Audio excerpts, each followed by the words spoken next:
You ask Tiger to solve.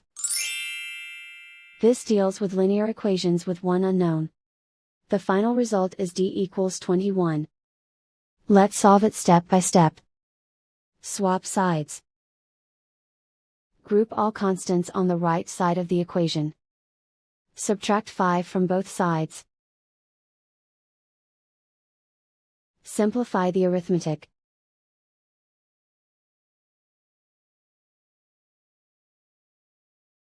Isolate the d. Divide both sides by 2.